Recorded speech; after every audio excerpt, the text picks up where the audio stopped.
Pertama itu mengenai dari sisi nominal. Ketika Pak Jokowi memimpin itu, jadi dia diwarisi utang kira-kira oleh Pak SBY itu sekitar 2.500 triliun. 2014?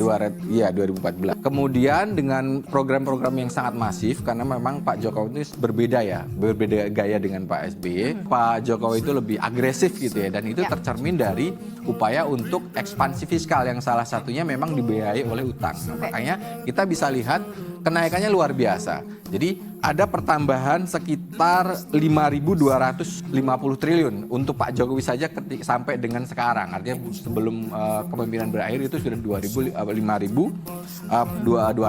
triliun. Dan itu sekitar 2.000 triliunnya itu memang pada waktu COVID. Dan itu memang tidak bisa tidak bisa disalahkan. Karena semua negara juga melakukan itu.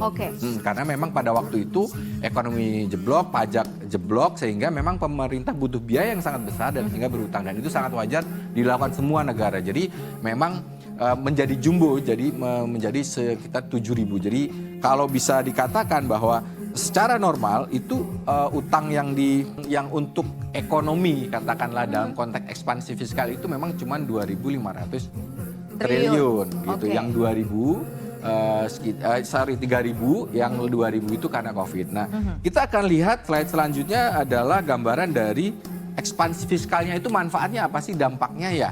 Jadi kita bisa lihat dalam indikator makroekonomi dikenal namanya rasio utang terhadap PDB. Jadi jumlah utang yang diambil terhadap besaran PDB atau nilai ekonomi suatu negara. Kita bisa lihat bahwa pada era Pak SBY ya, berarti dari 2005 sampai dengan 2014 ya. 2004 itu dari 57% PDB, artinya besar sekali dan itu sangat berbahaya. Itu bisa ketika 2014 ini sekitar di angka 25%. Sangat jauh turunnya. Kemudian di zaman Pak Jokowi, karena tadi kita sudah sebutkan sangat ekspansif, dia naik, dan ini karena terjadi COVID, kita bisa lihat yang saya angka 2.000 triliun itu menaikkan rasio sekitar 10%, dan itu kita berakhir di tahun ini di 38%.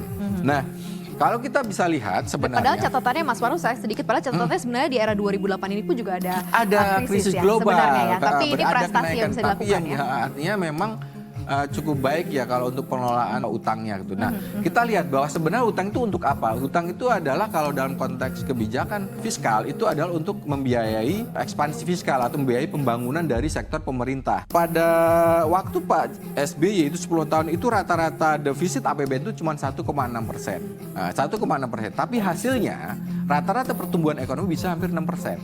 Nah, kalau kita lihat pada zaman Pak Jokowi dengan utang yang sangat masif tadi, itu rata-rata defisit APBN-nya itu 3%, hampir 2 kali lipat. Tapi hasilnya pertumbuhan ekonomi cuma 5%, bahkan mendekati 4%. Jadi ada problem di situ. Kita utang besar, tapi hasilnya apa? Kita lihat salah satunya adalah jalan tol. Ini yang tampak sangat mencolok sekali, Maria. Jadi memang hanya dalam kurun waktu 8 tahun kira-kira, 8,5 tahun itu Pak Jokowi itu mampu membangun 1.697 kilometer.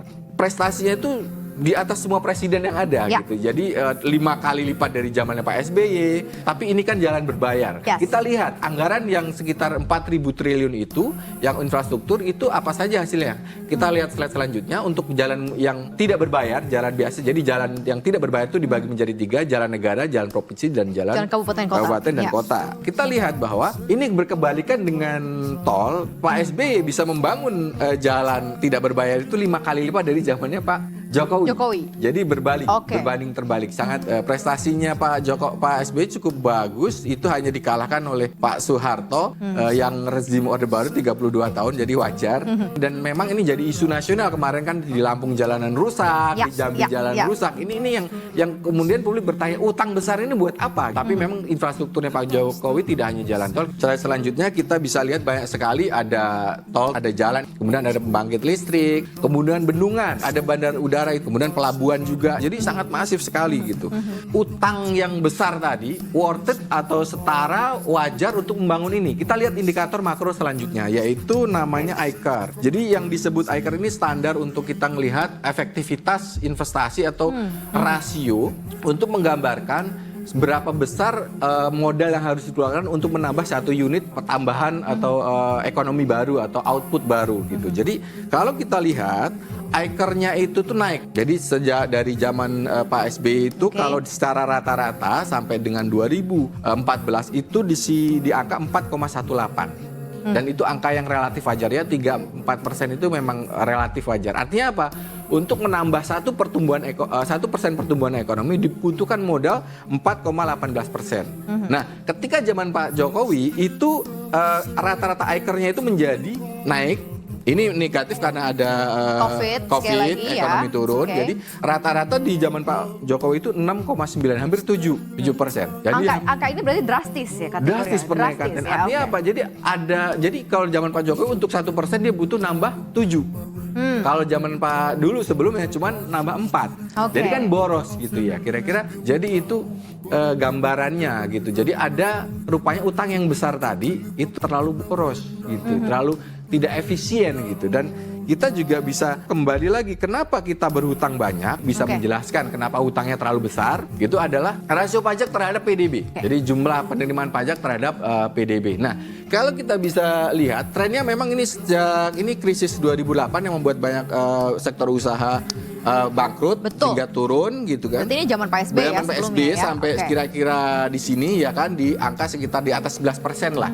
Nah, di zaman Pak Jokowi ini turun trennya. Padahal yang menjadi catatan adalah tahun 2014, Departemen Keuangan itu atau Kementerian Keuangan itu melakukan reformasi perpajakan. Dan itu membutuhkan biaya yang cukup besar. Reformasi perpajakan, gaji pegawai pajak besar, integritasnya baik, sistemnya lebih baik, tapi tax rasionya rendah. Nah, ini ada apa gitu? Dan ini kenapa? Karena tax rasio yang rendah ini membuat Pak Jokowi ketika ngutangnya harus lebih banyak gitu kan. Defisit fiskalnya tadi saya sebutkan 3% rata-rata gitu kan. Yang bikin penasaran sebenarnya apakah pembangunan yang masif, infrastruktur yang kemudian Pak Jokowi dikatakan berhasil menjawab tantangan infrastruktur karena banyak sekali yang digarap begitu ya. Sama dengan atau berkolerasi dengan warisan hutang yang besar.